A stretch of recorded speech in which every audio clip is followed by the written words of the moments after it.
เพื่อนนี่เพื่อนเล่านี่เฮ็ดทรงแบบไรแถวบุญนี่นะ ถ้าผมมีมาจากเฮ็ดทรงโมเดิร์นทรงชาวดินโมเดิร์นเพื่อนน้องแต่งจริงเลย อ๋อเฮ็ดแบบนั้นบ่นะนี่เจ้าได้แลนซอยเวียดเนาะเฮาแม่นเลยเฮาเลยโอ้เฮาไปเอารถฟอร์ดนี่ก็เฮาแลนวานนี่มันซื่อนี่เราแลนเราบ่ได้ผมมีไปบ่ได้เฮาแลนจนบ่ได้ซ้ำบนมือแลนวานนี่ก็จักหาได้บ้านบ่ได้บ่เพียงนี้บ่น่าก็มีอันบล็อกทรายได้ไหนเด้ อยู่ใช้ฮอดได้บางใด บางนี่เลยทรายมันแต่บางบ่นี่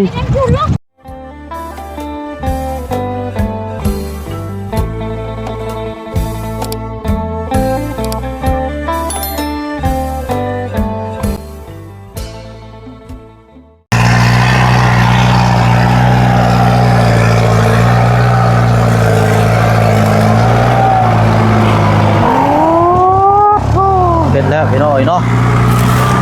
เอาพวกนี้ล้อนี่เนาะตัดกกมันยังได้มากอยู่เนาะ ครับตัวนี้เลย หรือว่าได้ย่างเสียย่างพี่น้อยเนาะถ้าบ่ตัดก็บ่มีหม่องปลูกเฮือนเนาะตัดลงไปก็สิมีหม่องปลูกบ้านเฮือนซานแต่ว่าก็เสียกกม่วงมากดกเนาะนี่กันสิกินเจ็บท้องแล้วบัดนี้เนาะพี่น้องเอ้ยเอาเลาะมาเบิ่งน้ำกัน2 คันเลยเดือดขนาดเลย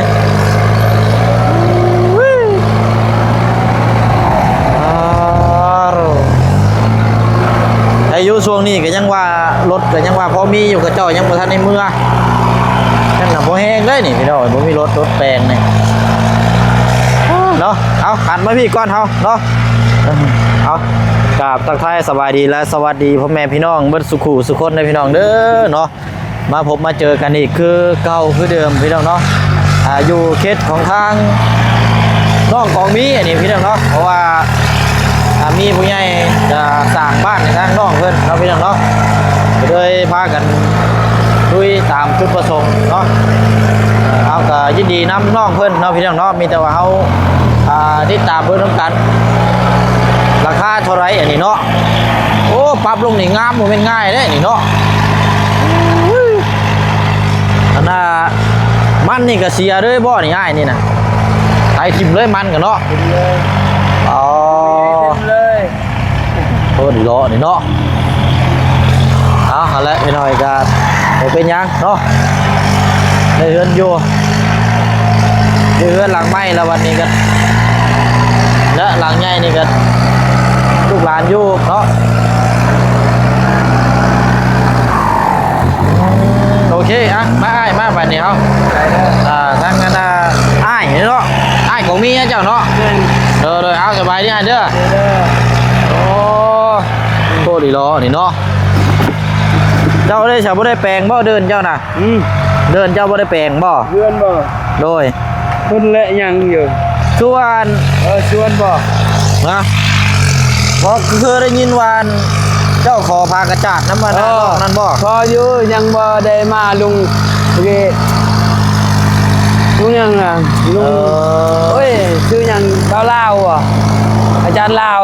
ให้เรามาก่อนน้องเอาให้แล้วจะก่อนนำเพิ่นก่อนยังเพิ่นมาให้น้องเด้มีอยู่2แผ่นเนาะยังเหลือ2แผ่นเจ้าสิเอาไปพุกหม่องใดน่ะมีนะเด้น่ะไปเบิ่งก่อนไปอยู่ใช้น่ะนี่นี่ได้ยังอยู่นอนอยู่นี่นอนอยู่พุ่นมันบ่ได้แล้วนี่เฮาจะมุงตัวนี้เจ้าสินอนอยู่นี่นอนนี่นอนอยู่นั่นบ่ได้แล้วมันซอดมาแล้วสักสีเก่าน่ะเขามาเบิ่งแล้ว2-3เทื่อแล้วว่าเบิ่งก่อนอย่างแล้วนี่ก่อนแล้วว่าวันนี้ชาวลูกครอบครัวมานอนอยู่นี่มานอนพี่นอนอยู่นี่เฮาย่านนึงสมาไม้ตัวนี้เนี่ยมันลมเลยลายเทื่อเป็นปีเป็นอยู่นี่เฮามาปบอยู่เฮือนแม่นี่มันหัวมาแล้วสักสีเก่าจังซี่นี่ไปเบิ่งเฮือนเจ้าจะหาไปนี่แหละเฮาจะมุงตัวนี้แล้วเนาะอันนี้เฮือนเจ้าบ่นี่เฮาจะตั้งอยู่นี่แล้วเฮาจะนอนพี่แล้วบ่นี่น่ะบ่ปีนี้แล้วเฮาจะทางตอนนุ่นเข้าเลยอันนี้เนาะเอาไปบ้านที่ซื้อไปบ้านเนี่ยคอนำไม้กระจาโดยนางเปาลาวนะจานลาวนี่เฮาย่านตัวนี้มันลมนี่โอ้ตะลายเลยโอ้จนสักซีนี่โอ้ซ้ำใจดียังบ่เกิด คือจังซีไม่เดี๋ยวนี้มันบ่ได้แล้วนี่จังซีนี่มันหน้าอยู่จังซีเก่าเพิ่นเอาออกมาแต่เฮือนแม่เฮาเฮือนครัวนี่เด้เอามาตอกพี่ เพื่อนเจ้าปลูกเองบ่หลังนี่ ปลูกเอง จักปีแล้วไอ้นี่น่ะ 5 ปีแล้ว 5 ปีแล้วเนาะ จังซีเก่าเลยจังซีนี่แต่เฮายังน้อยพุ่นแต่เลี้ยงควายพุ่นเอามาเฮือนครัวกับเสานี่เด้ บ่คันเปลี่ยนสังกะสีไม้นี่ก็อยู่ได้บ่ อยู่ได้อยู่นั่นเฮาสิเปลี่ยนเฮาสิใส่ตัวนั้นอย่านอนอยู่เถียงตัวนั้น มันบ่ได้กำลังมันพ่นมันซอดมันหัวหมดนอนบ่ได้เลยนึ่งโซมาเฮายานใหม่นี่นะมันทับนี่แล้วเลย คือบ่ตัดเนาะใช่ ตัดบ่ได้มันจะล้มอยู่เฮือนนี่ ตัดเป็นแบบเป็นตอนเอานะบ่ได้ โอ้เฮาตัดแล้วปลายมันปงไม้3-4เทื่อเฮาตัดเลย ว่าแล้วมีแต่หมากแก้วมังกรเนาะตัดก็สิลายแล้วเนาะ เฮาอยู่ตัดรุ่นสุดก่อนนี่ตอนเขาตัดยางพารานี่น้องเคยเฮามาเฮาตัดเฮายันมันล้มอยู่เฮือนนี่แล้วเลยเด้มันจะไปทางนี้แหละเนาะมันจะไปทางนี้เด้เฮาตัดเด้ โดย มันบ่ได้ไปได้ทางพุ่นเด้ แม่นลงนี่เราแล้วตัด โอ้ลงตัวนี้แล้ว เรียบร้อยแล้วเด้นี่ลง อันนี้เลยขอไม้กระจ่าอาจารย์ลาวนี่จะใส่ตัวนี้แหละ ตัวนั้นนอนไม่ได้แล้วปีนี้น่ะกับศักดิ์ศรีนะคอน้ำพันนะแล้วว่ายังเบียกลายอยู่พาวก้อนนะเพิ่นว่าเดี๋ยวคอไม้กระจ่า ฟังเบิ่งจังเทื่อเพิ่นให้เนาะเราขอ เราให้อยู่ อ๋อนึกว่าเจ้าสิเอามาเปลี่ยนตัวนี้บ่แม่นเนาะ แม่น จะสิเอามาใส่ตัวนี้มัน ก็ บ่ มาใส่ตัวนี้ให้โดนครัวเอา เออ เพิ่นให้แล้วน้องเฮาน่ะกับน้องเคยเฮาล่ะเฮาว่ามันบ่คือเฮาเอาเพิ่นให้เห็นบ่เฮาได้น้องเคยเฮากับน้องเขาให้แล้วเฮาก็ขอน้ำเพิ่นก่อนเพิ่นมาให้น้องเด้เอาบ่คือบ่เอาเลยเห็นบ่ ถามเพิ่นก่อนแล้ แม่ วน เฮาบ่ลืมบุญคุณขอบใจเพิ่นเฮาก็เอาเรือตัวนั้นเฮาก็เอาปึ๊บแล้วก็บ่ม่วนมันบ่ม่วนมันบ่คือนะเนาะเฮาขอน้ำเพิ่นก่อน อันว่าเขาวน้ำซ้ำปลานี่ชุมเจ้าก็กินครอบครัวเจ้าเอง กินครัวเองแหละ เจ้าบ่ได้ร่วมกินกับครอบครัวใหญ่บ่ แยกแล้ว แยกบ่ แยกครอบครัวเลย อ่า แยกแล้วแยกอยู่ไผอยู่มันเลยเด้อ พายุมันเลยเนาะครอบครัวเฮาเนาะเห็นเฮาผู้หนึงผู้ชายก็อยู่นำแม่นี่3คนผู้ชายเด้เพิ่นน้องเอาเมียลูกหลาก็ว่าน้องหลาเฮาเอาเมียก็อยู่นำแม่สองไอ้น้องเฮาก็แยกคนลาวเนี่ยผู้หญิงอยู่ผู้ชายนี่คนละท้องเฮานี่ผู้ชายอยู่เดี๋ยวอยู่บ่ได้3คน อันนี้เฮาถามก่อนเพราะว่าเฮาเบิ่งติดตามมานี่มีแต่เจ้าได้แล่นซอยเวียดเนาะเฮา แม่นเลยเฮาเนี่ยโอ้เฮาไปเอารถฟอร์ดนี่ก็เฮาแล่นวานนี่ซื่อนี่เราแล่นเราบ่ได้ผมมีไปบ่ได้เฮาแล่นจนบ่ได้ซ้ำบุญมือแล่นวานนี่ตัดไม้นี่ก็เฮาหมดแล่นโอ้ยเฮาหมดแล่นช่วยน้องเคยเฮานี่ก็เฮาหมดแล่น มีแต่อันน่ะเจ้าเป็นคนแล่นเวียกเลย แล่นเวียซอยเขาเลยนะ เพราะว่าเบิ่งแล้วนี่สังเกตเฮาติดตามเบิ่งนี่ต้องสิมีแต่เจ้านี่ เฮาไปแสดงไปสปอนเฮาหมดชื่อนั้นชื่อนี้เขาไปบ่ได้บ่ฮู้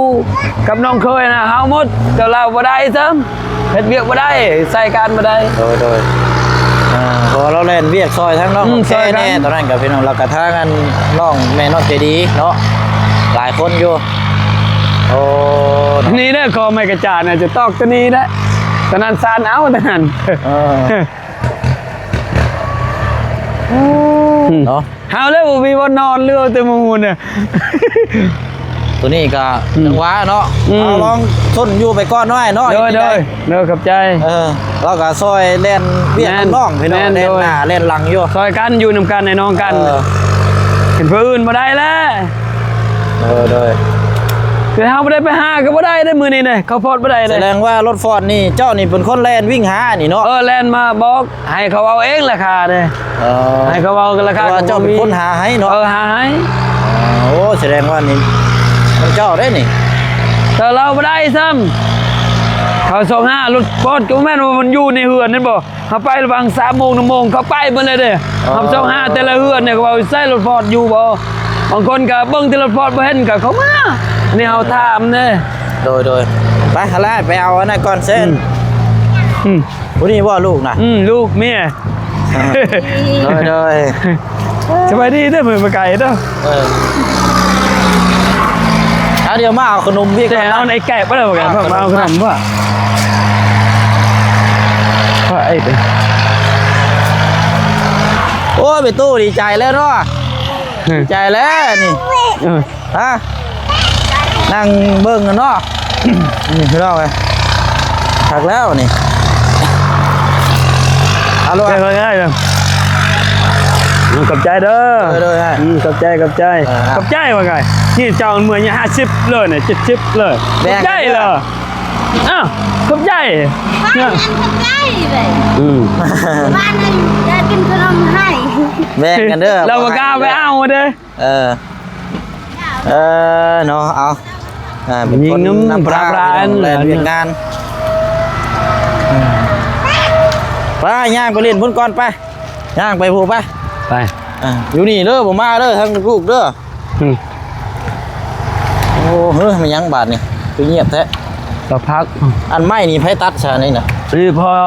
จ้างให้เข้าบ้านกระดับจับ อันนี้ได้ เส้นดาว แสนซาว อืม เรียบร้อยเนาะ อืม ก็ไถมาแต่ผู้ลึกเด้นี่เนาะดินนี่จำสิปุกเนาะ ใครแต่มันบ่มีต่อเนาะมันมีต่อลายหยัง แม่นแล้วราคาเท่าไรก็ไอ้ 5 ล้านได้ยิน รวมหม พ่ ด อ นี่ ว่า บ่ แม่น พอหาลาด หา ทำ ล้าน หาดินหาลาดพี่น้องเอ้ย อืม รุ่นเบิ่งน้ำกันสนอว่าสิกว้างสิซำใดอันนี้ทั้งว่าบุญแน่เพิ่นอันนี้เนาะ บ่บุญหมดดาวหมดนะ ไปขับไปนี่รถหน้าไป ถามในนี้แล้วบ่ ไปรถพร้อมเพิ่นจอดนี่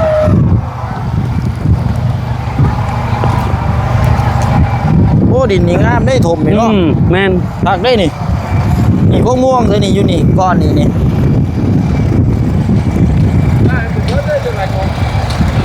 บอลที่นี่บ่ เคลียร์กันแม่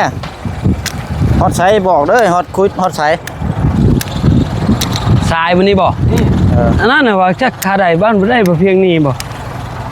น่าก็มีอันบล็อกทรายได้ไหนเด้ อยู่ไซฮอตได้บังใด บางนี้เลยทรายมันแต่บางบ่นี่ สายไฟ ยังอยู่เลิกอยู่ใส่ไฟน่ะ ถึงเจ้า cái tổ đó có bị đuổi leo đi hả bán lục bát đều phát từ nó đó chia sổ ngán lan luôn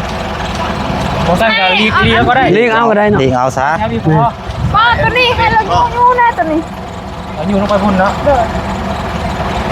อยู่ลงไปพุ่นแต่ว่าเป็นสปาเป็นสปาในช่วงนี้พอใส่ไฟ สายไฟบ่ xài internet ทราย xài internet thì ba phân บ้านรถมาเสี่ยงเนาะ อ๋อ ต้องปัด โอ้ระวังได้ซะเนาะมีแต่ไทย บ่มี เอาไปเลย นายเอาอันยูปานใดไว้ไหนเออ เราอยู่ อืม nước xài cả để nó chứ บ่ยูไปตื่นนี่ทรายอยู่แล้ว đi xài xài đâu นี่ทางนี้นะนี่ เลยใส่ ทางนี้เลยทรายนายโอ้ยทรายนายเลยได้ เอาเบิ่งได้เนาะมันยัง ปัญหา มันยังชานั่นน่ะ internet đâu เอาแม่นี่โคกนี่ ปะ สบายกกน้องตะกี้นี่ ไปโคกเจ้าว่า โอ้ ว้าว เอากี่ตัวเอาไปดึงจุกก่อน อันไม่เขาด้วยไอ้ไม่ยุนเจ้าปะ โอแมน เดี๋ยวอันนี้ก่อนอันนี้ไปเบิ่งจัดแจงให้เพื่อนได้เด้ออย่าว่าใส่ฟื้นใส่ไฟเนาะเพิ่นรุดมา ลืมเลยใช่สิ เนี่ยมันต่ำมันขาดมันพุมันพังโดเอาโคกเจ้าว่าเอาแม่เรายินนะแม่นี่ยังต่ำได้อยู่บ่นี่ ก็ได้มันโดนแมวแต่น้องยัง เอ้าแต่ก่อนนี่เฮือนอยู่นี่แม่นบ่ รั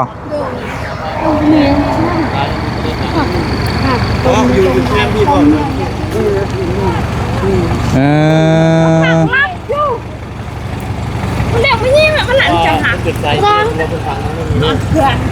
โอ้ยังไงบางหันบ่ขุดกินนี่บ่ xàiช่วงมันไม่มีเลยxài อ๋อแม่น bộ lưng còn đấyประมาณนี้ประมาณเพียงเอว ๆโอ้ตะลายเด้เบิ่งเด้อ เรียบร้อย ขาดนี่โทษต่อวุ่นวายกันบนเมืองแล้วแหละมาจะใช้มื้อนี่ มาเฮ็ดสวนกล้วยบนเฮือนนะฮักกะแล้วฮักกะแล้วเมื่อกี้นี้ แต่งสวนกล้วยเนาะ โดย เอาแบบว่าบาทนั่นนี่ เอามาเบิ่งน้ำกันเนาะ โดย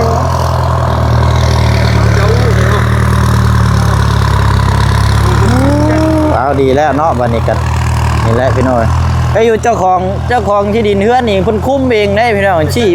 วับน้องของมีนี่คักอยู่แบบนี้คือแบบนี้ มักอยู่ได้แบบนี้นี่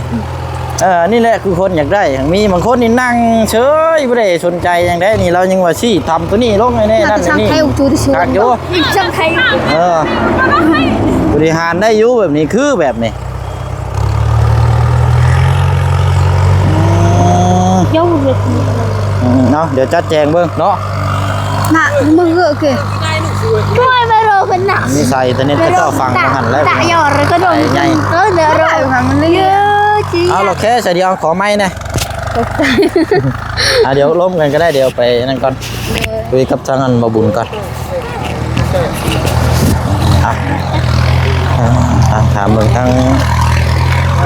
เจ้าภาพเขาก่อนเนาะมันจะได้เข้าใจถามทางเจ้าภาพมาก่อนเป็นไรดิเนาะเนาะพี่น้อยเนาะถามทางบ่บุญนี่แหละเพราะว่าเป็นคนที่ครับอันนี้เนาะเวียกงานที่เอารถฟอร์ดมารุดพี่น้อยเดี๋ยวบ่บุญเนาะพวกม่วงกันไปหมดเลยเนาะ ไปหมดเลยมาบ่ทันครับหมกม่วงคนเอาไปแล้ว ทางบ่ทันครับ เนาะเอาถือว่าแบบลังการอยู่นี่เนาะใหญ่โดเนาะกว้างเลยกว้างเนาะวันนี้นั่นสิปลุกอยู่ลุ่มเพิ่นว่าบ่บุญเพื่อนเรา ถึงว่าจะว่าพากันเบิ่งหน้าดินก่อนเบิ่งหน้าดินมันสิเป็นแบบใดหั่นนะครับจริงว่าทางพ่อน้องก็มีมาจากบุกอยู่พี่ เรื่องพี่แล้วดีกว่า แต่ว่าก็เบิ่ง สายไฟอยู่ลุ่มเนาะทางปานใด ตอนปลูกอยู่มันสิใกล้เสาไฟโพด แม่น แต่มันเป็นหน้าบ้านก็จะเป็นมันห่างจากเสาไฟแน่ ให้มันเป็นหน้าบ้านซะเสาไฟกะ แม่น นั่งก่อนซะได้ใช่มั้ยนั่งก่อนพี่น้องโอ้มานั่งอยู่มุมเทิงพี่ก็คักอยู่เด้เนาะเย็น เย็น เราก็เสียเนาะเสียมันได้เราก็เนาะ โดย มันนี่ก็ไปถิ่มเลย เสียมันไปหลายเติบเดี๋ยวคุ้มอยู่ ไถคักดีนี่ ปรับลงดินอยู่รูมันแห้งดินงามมันอ่อนดีเนาะ เนาะ นะ ดินมันยังงามดินยังนี่คักดีนี่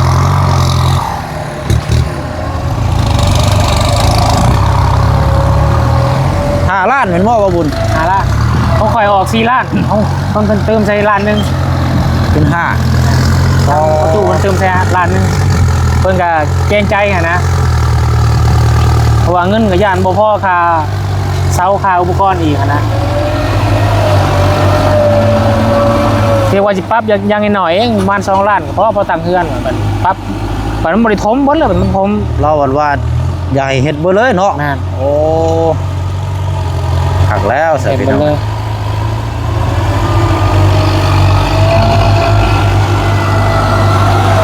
มันก็งามบัดนี้เนาะ งามแล้ว เพราะว่ามันก็ กว้างอีก หนาดินมันกับสูงกว่าปกติเด้บัด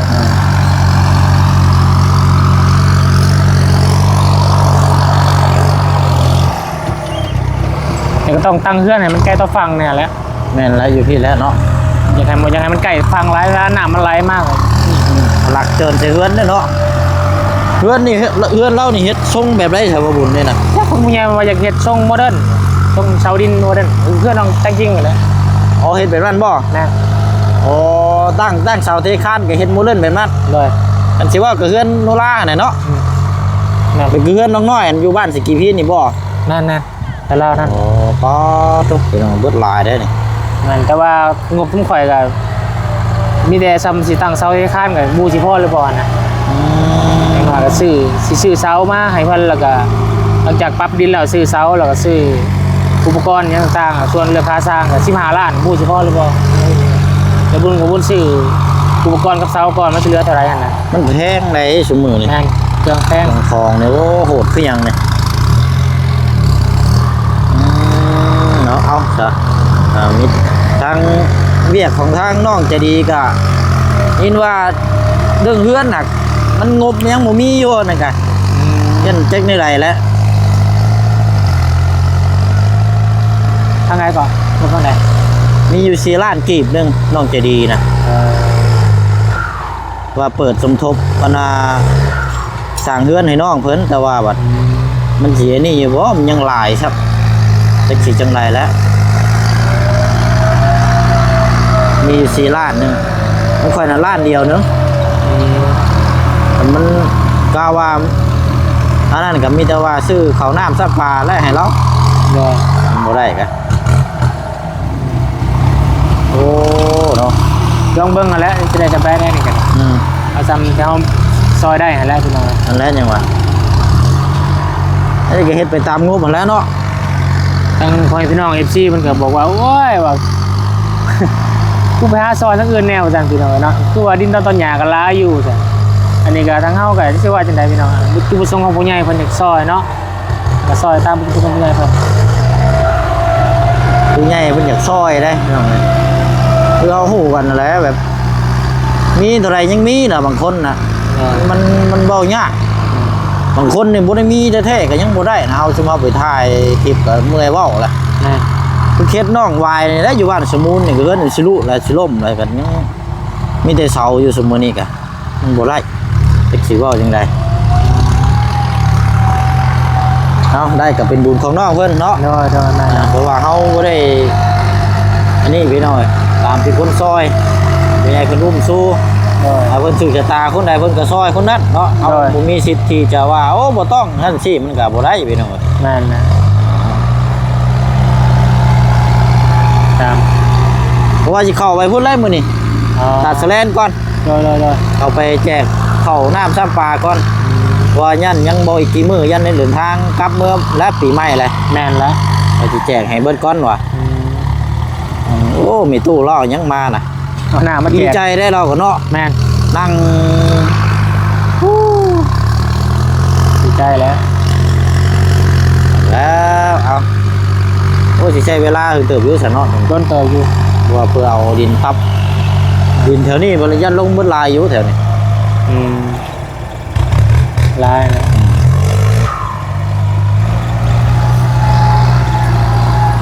เจ้ามันจูจำทางกูแล้ว แม่นั่นแหละนะสมัยกันน่าจะเป็นช่วงแรงๆเนาะช่วงแรงๆอันน่าจะงามพี่น้องปั๊บ โดย สำเร็จ ประมาณตัวนี้ก็11 โมง10 โมงครึ่งประมาณบ่าย 1 บ่าย 2แล้วก็แล้วบ่าย 2ถามว่าบ่มีการเปรย์เพลงก่อนถ้าดอก2คันมันไวอยู่เนาะ 2 คันไว้อยู่ได้เบิ่งกับดินมันก็อ่อนอยู่เช่นไอ้ดอกโอ้ยเนาะเอายินดีน้ำเนาะกันว่านั่นเดี๋ยวสิมาเบิ่งตัวจริงน้ำกันอีกเนาะหลังจากแล้วว่าสิงามแบบใดพี่น้อยหมองปลูกเกินปลูกซานเนาะ เลย จะได้ขอตัวเดินทางไปเวียกก็แล้วบัดนี้พี่น้องเลาะเข้าไปตาดสะแลนก่อน เลย ปีหาน้องใหม่ก่อนบัดนี้เนาะ เลย อ่ะเด้อบ่าบุญเด้อ เด้อสบายดีพี่น้อง โอ้ยโอ้เอาอะไรพี่น้อยเนาะดูเดือดคักแตดินนี่แหละนี่เนาะงามเลยดินนี่